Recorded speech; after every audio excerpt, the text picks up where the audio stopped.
बारिश से सांबा में नदी नाले फिर से उफान पर। जम्मू श्रीनगर हाईवे लिंक मार्गों पर आहर। नौनाथ में निर्माणाधीन पुल को पहुंचा नुकसान।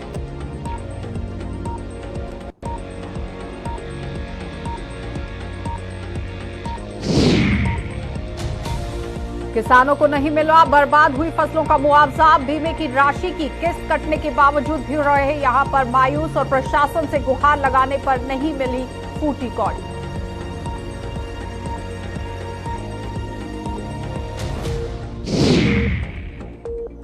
और भारी बारिश ने फूलगोभी की पनीरी भी की तबाह। माथा पीटने को मजबूर हो रहे पंडोरिया के किसान। गुणवत्ता के लिए जाना जाता है पंडोरिया का गोभी।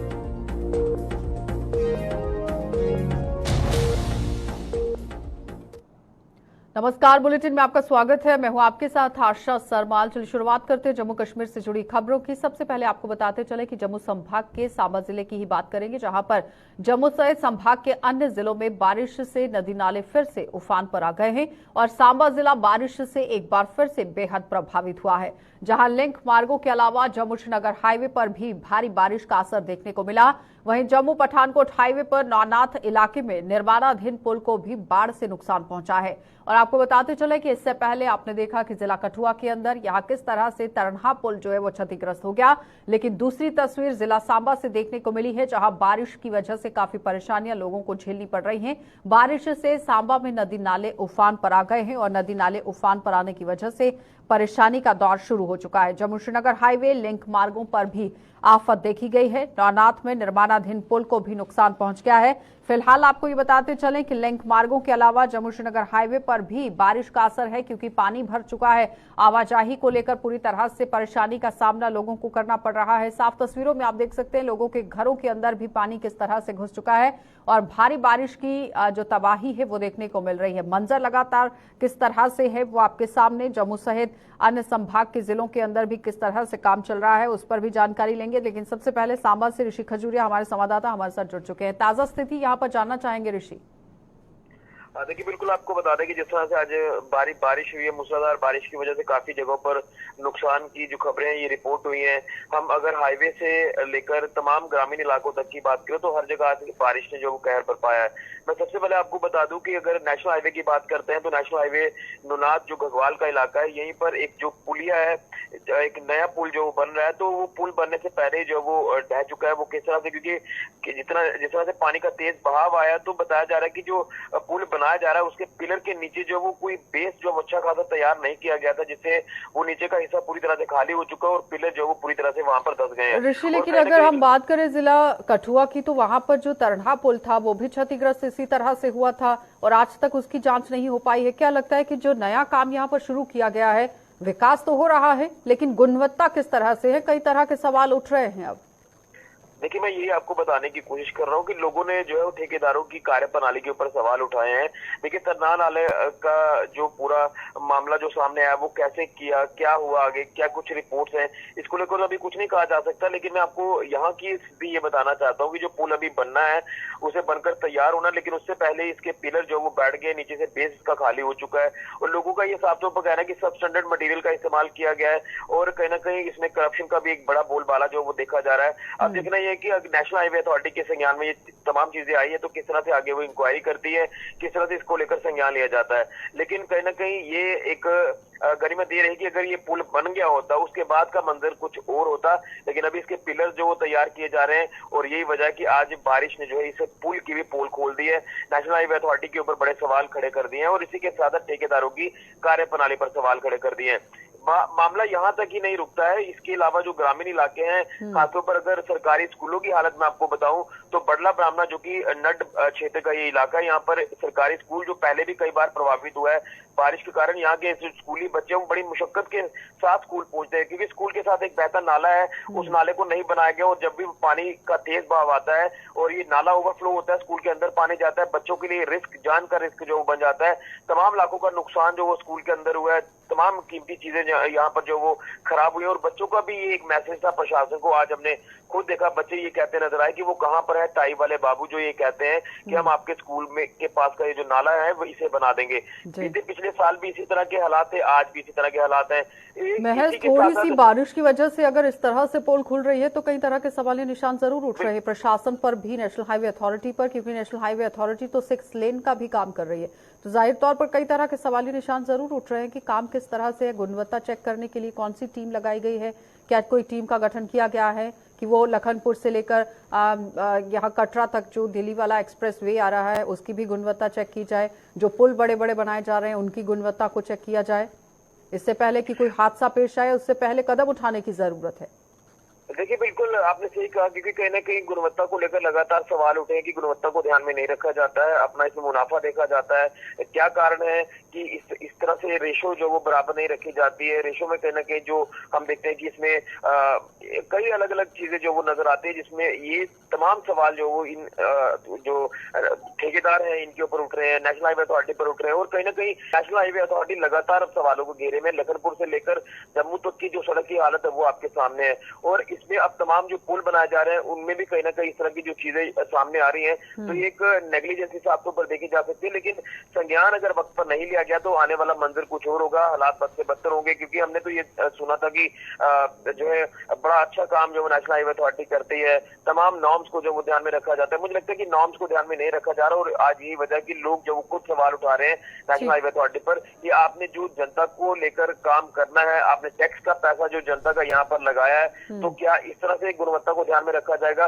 तमाम ये चीजें हैं। यानी आज 2 दिन से हम जो हालात जिसमें सांबा जिला के देख रहे हैं, बारिश से काफी ज्यादा सांबा जिला अब प्रभावित होना शुरू हुआ। हालांकि बहुत बहुत धन्यवाद ऋषि जुड़ने के लिए। तो फिलहाल आपने देखा कि ऋषि ने पूरी संक्षिप्त में यहाँ पर जानकारी दी है, और संक्षिप्त में वो अपनी जानकारी को सामने रख रहे थे कि किस तरह से जिला कठुआ के लोग परेशानी के दौर से गुजर रहे हैं, क्योंकि महज थोड़ी सी बारिश ने ही यहाँ पर नेशनल हाईवे अथॉरिटी की पोल खोलकर रख दी है। और सबसे बड़ा सवाल यहाँ पर ये उठ रहा है कि तरहा पुल पहले से ही क्षतिग्रस्त हो चुका है, लेकिन नेशनल हाईवे अथॉरिटी जहां पर भी काम कर रही है वहां पर अब जांच करने की जरूरत है कि आखिर गुणवत्ता किस तरह से है, कॉन्ट्रैक्टर्स किस तरह से काम कर रहे हैं। आगे बढ़ जाते हैं, अब आपको जिला कठुआ लिए चलेंगे, और कठुआ के सीमावर्ती सहित अन्य इलाकों के किसानों को उनकी बर्बाद हुई फसलों का मुआवजा नहीं मिल पाया है। किसानों के मुताबिक उनके बैंक खातों में से यहाँ बीमे की राशि के साथ यहाँ किस्त तो काट ली जाती है, लेकिन मुआवजे के नाम पर उन्हें फूटी कौड़ी तक नहीं मिल पाई है। कठुआ के किसान प्रशासन तक अपनी आवाज पहुंचा चुके हैं, लेकिन उन्हें सिर्फ और सिर्फ मायूसी ही हाथ लग रही है।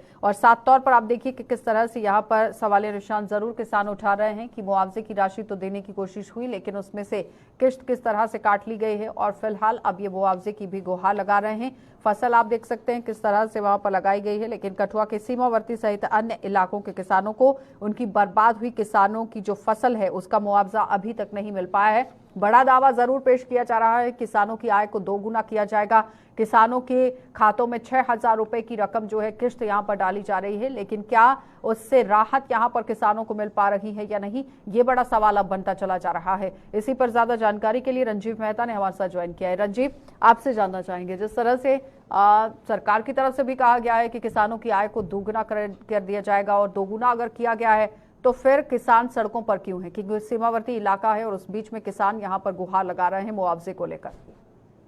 बिल्कुल आशा, ये मैं बताऊं कि किसानों की जो फसल है, ये हीरानगर का इलाका है। हीरानगर की जो बॉर्डर की तहसील है मड़ील, उसका ये आखिरी गांव है, मादा गांव है। यहाँ की कोई करीब 500 कनाल भूमि जो है, जो बरसात के दौरान बाढ़ की भेंट चढ़ गई थी, और लोगों की खड़ी फसल जो थी उसको काफी नुकसान हुआ है, जो धान की खड़ी फसल थी।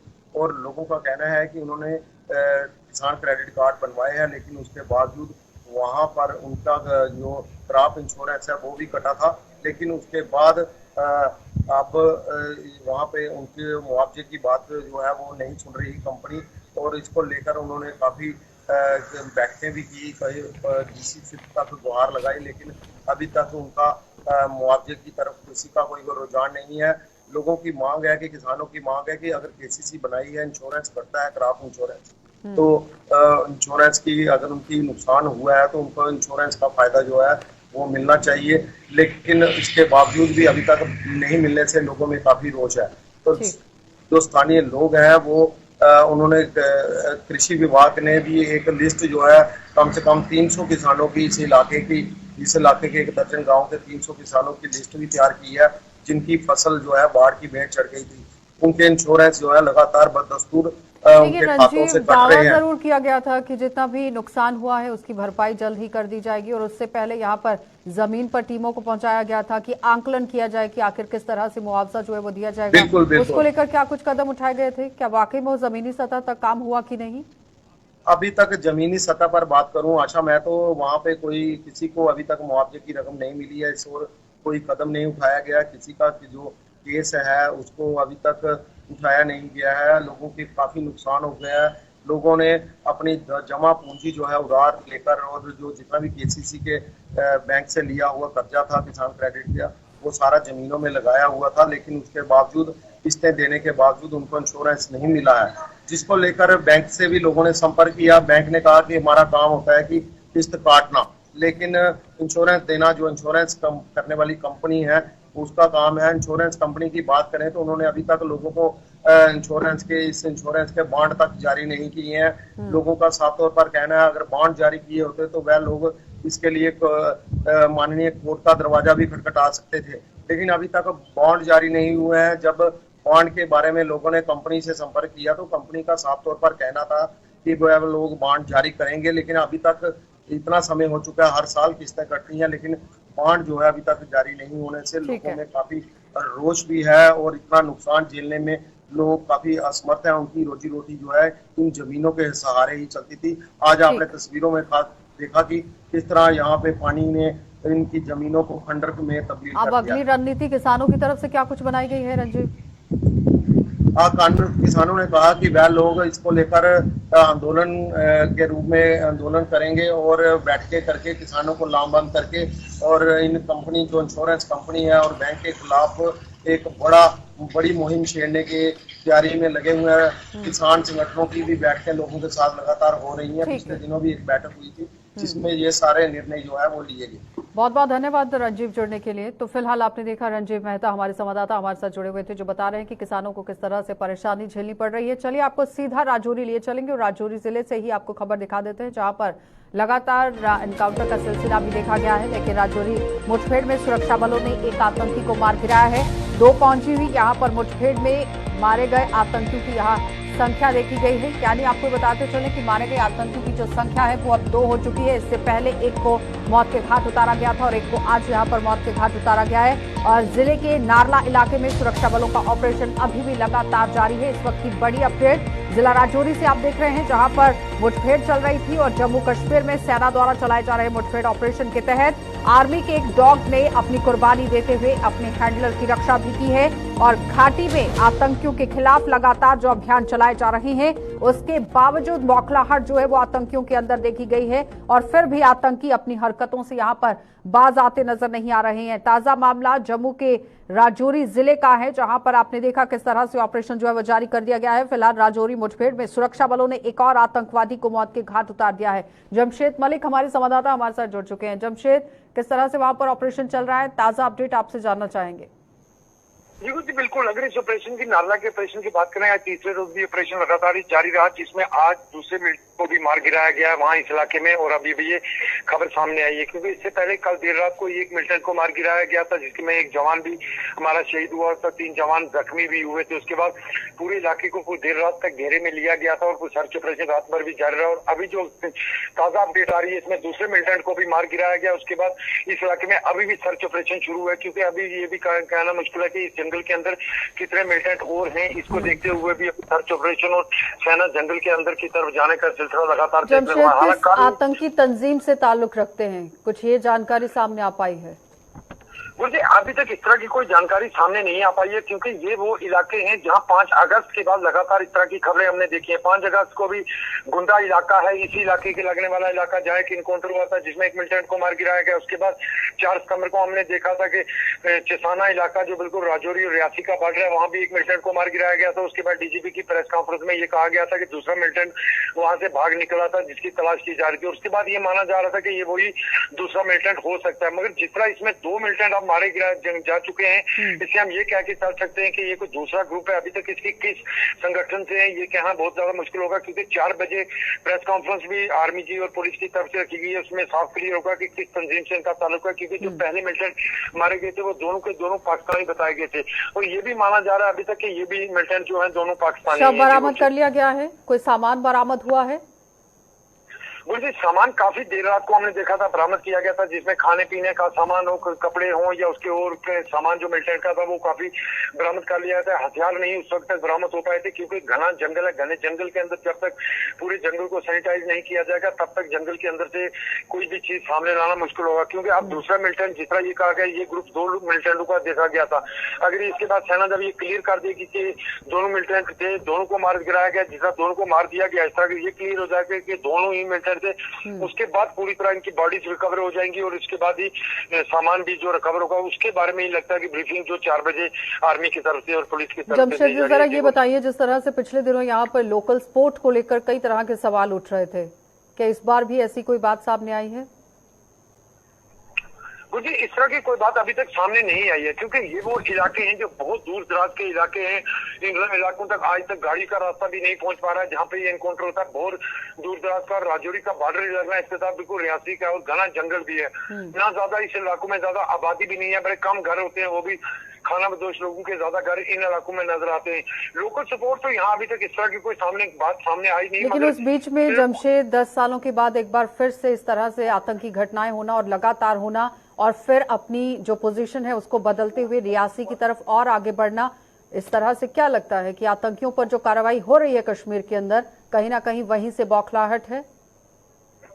जी बिल्कुल, एक चीज देखने को मिल रही है कि श्रीनगर के बाद जिस तरह श्रीनगर के हालात काफी ठीक हुए, उसके बाद राजौरी और पुंछ के अंदर मिलिटेंसी में काफी ग्राफ बढ़ा है, जिसके बाद देख रहे हैं हम लगातार 1 जनवरी के बाद ही राजौरी पुंछ के हालात काफी खराब हुए, और इसी हालात के बीच में आज ये खबर भी सामने आई। जी चलिए, बहुत बहुत धन्यवाद जमशेद जुड़ने के लिए। तो फिलहाल आपने देखा कि 2 आतंकवादियों को मौत के घाट उतार दिया गया है सेना की तरफ से, लेकिन फिलहाल पूरे इलाके की घेराबंदी अभी भी की गई है, तलाशी अभियान लगातार जारी कर दिया गया है, और उसके बाद ब्रीफिंग यहां पर की जाएगी कि किस तरह से हालात इस वक्त वहां पर हैं और कौन सी तंजीम से ताल्लुक रखते हैं। लेकिन फिलहाल जो आतंकवादी पहले मारे गए थे उनका ताल्लुक पाकिस्तान के साथ बताया गया था, और अब सेना ने 2 आतंकवादियों को मार गिराया है। आगे बढ़ जाते हैं, अब आपको यहाँ पर जल शक्ति विभाग की भी खबर दिखा देते हैं, जिसमें आप देखिए पीडीपी पार्टी किस तरह से अब बेफर्ती नजर आ रही है। पीडीपी की तरफ से लगातार तंज कसने की कोशिश की गई है। जल शक्ति विभाग में कथित घोटाले पर पीडीपी विफरी है, और पीडीपी ने जम्मू में सरकार के खिलाफ प्रदर्शन कर दिया है और दूध का दूध और पानी का पानी करने की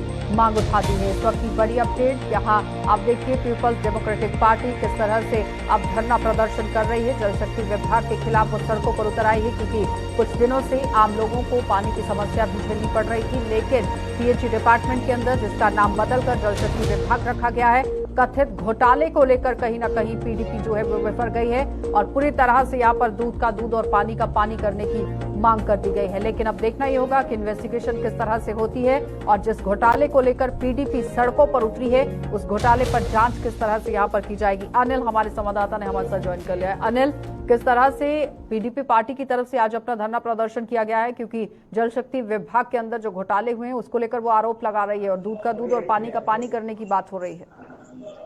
देखिए, आपको याद होगा कि आज जिस तरह से जम्मू कश्मीर में भ्रष्टाचार मुक्त अभियान जो चलाया गया था 4 सितंबर से लेकर 10 सितंबर तक। हालांकि ये कहा जा रहा था कि भ्रष्टाचार मुक्त जो है वो जम्मू कश्मीर को बनाया जा रहा है, मगर इसी बीच एक ऐसा स्कैम निकल कर जो है वो सामने नजर आया है, जिसमें दिल्ली से लेके जम्मू कश्मीर की राजनीति जो है वो पूरी तरह से बर्बादी हुई नजर आई है। हालांकि कल आपने देखा कि कल दिल्ली के अंदर जो है वो कांग्रेस द्वारा एक बड़ी प्रेस कॉन्फ्रेंस कर जो है जम्मू कश्मीर की प्रशासन पर जो है वो एक बड़ा सवाल को उतारा गया, और उसी बीच बीजेपी ने भी आड़े हाथों लेते हुए आज जोरदार प्रदर्शन किया है और ये कहा है कि एलजी प्रशासन पर जो है एक पूरी तरह से इंक्वायरी होनी चाहिए, एक कड़ी इंक्वायरी जो है इनिशिएट होनी चाहिए कि आखिर ये दफन हुआ तो हुआ कैसे, और ये एक बड़े सवाल जो है वो उठाए गए हैं।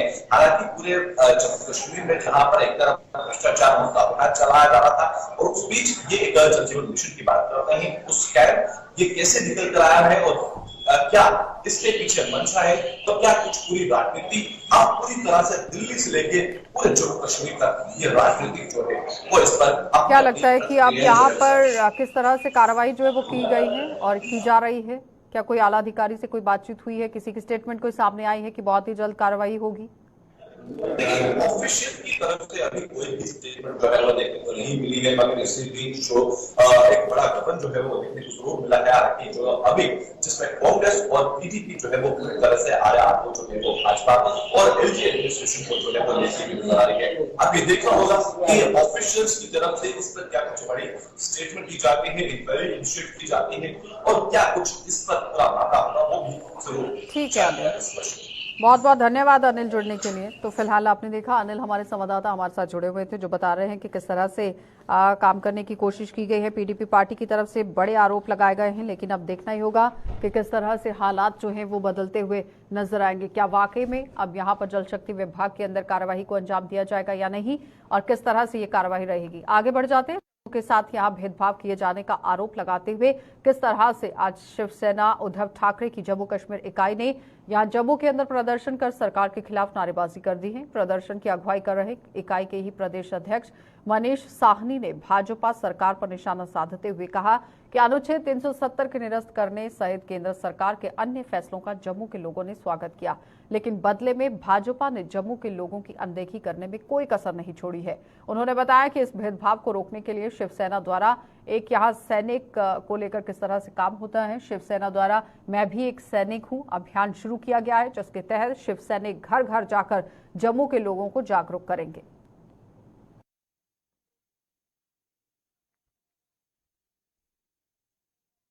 के साथ जो भेदभाव हो रहा है, जम्मू के मुख्य मुद्दों को जो है लगातार नजरअंदाज किया जा रहा है, जम्मू के साथ जो है एक तरह का विश्वासघात किया गया। देखिए, जम्मू संभाग वो शहर है, जम्मू की जनता ने जिन्होंने धारा 370 से लेकर केंद्र सरकार के हर फैसले का स्वागत किया था और बीजेपी को 2014 में ही नहीं 2019 के लोकसभा चुनावों में भी बहुमत के साथ भरपूर समर्थन देकर असेंबली के अंदर और 2019 में लोकसभा चुनावों में पहुंचाया था।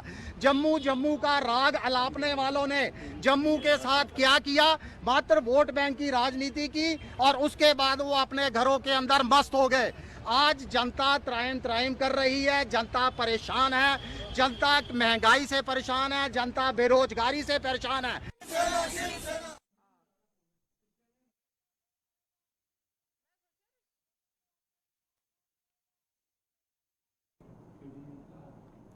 तो राजौरी जिले के अंदर जिस तरह से एनकाउंटर चल रहा है उसमें आपको बताते चले कि आज श्रद्धांजलि सभा भी रखा गया। जिला राजौरी के नरला इलाके में हुई मुठभेड़ में मारी गई भारतीय 21 आर्मी डॉग यूनिट की 6 वर्षीय मादा लेब्राडोर कैंट को आज राजौरी में भावनीय श्रद्धांजलि दी गई। मादा लेब्राडोर कैंट के इस ऑपरेशन के दौरान अपने हैंडलर की रक्षा करते हुए अपनी जान दे दी थी और कैंट भाग रहे। यहां पर आप देखिए आतंकवादियों की तलाश में सैनिकों की एक टुकड़ी का नेतृत्व कर रही थी और भारी गोलाबारी की चपेट में आ गई। आपको यह भी बताएं कि इस मुठभेड़ में एक आतंकी मारा गया था, जबकि 21 राष्ट्रीय राइफल्स के जवान जसविंदर सिंह ने भी शहादत पाई थी।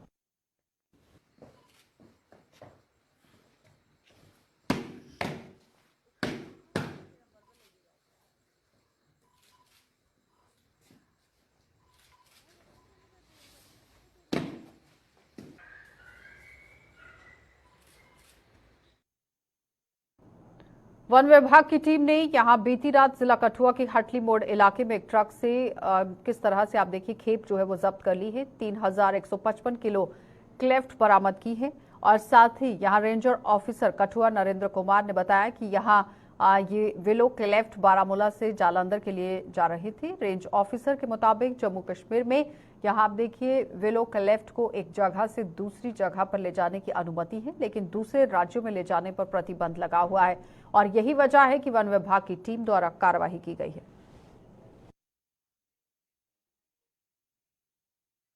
ट्रक बिलो क्लेफ्ट है, इसमें 3155 बिलो क्लेफ्ट है अनफ्रीज्ड। तो ये हमें कोई इनपुट मिले थे और उनको मध्य रखते हुए हमारे block forest officer Basantpur mister Sumit Sharma ये अपनी टीम लेकर गए और ट्रक को फॉलो किया और इधर हटली मोड़ के आगे जाकर वो ट्रक को इन्होंने पकड़ा, जब देखा तो उसके पास जो डॉक्यूमेंट तो थे, वो डॉक्यूमेंट को लेकर इधर ऑफिस में ले आए। वो इसलिए ले आए क्योंकि जो बिलो क्लेफ्ट है वो सेमी फिनिश्ड है, मतलब अनफिनिश्ड है, और वो आउट ऑफ स्टेट वो बैन है। तो इस चीज़ को मद्देनजर रखते हुए वो ट्रक को यहाँ ले आए कठुआ कैंपस में। अभी हमने अभी वेरीफाई किया है कि जो इन्होंने इसके पास जो कागज़ थे एनओसी तो ये फ्रॉडुलेंट नहीं है, क्योंकि इसको हमने स्कैन करके हमने एनटीपीएस सिस्टम में जब डाला तो ये एनओसी बिल्कुल जनरेट हुआ है। लेकिन ये जनरेट बेशक हुआ है, लेकिन ये स्पीसीज जो सेलिक्स है बिलो क्लेफ्ट की स्पीसीज विद इन स्टेट इसकी ट्रांसपोर्टेशन अलाउड है। विद इन स्टेट ये एग्जाम्प्टेड स्पीसीज में आता है, इसकी कोई भी परमिशन लेने की जरूरत नहीं है।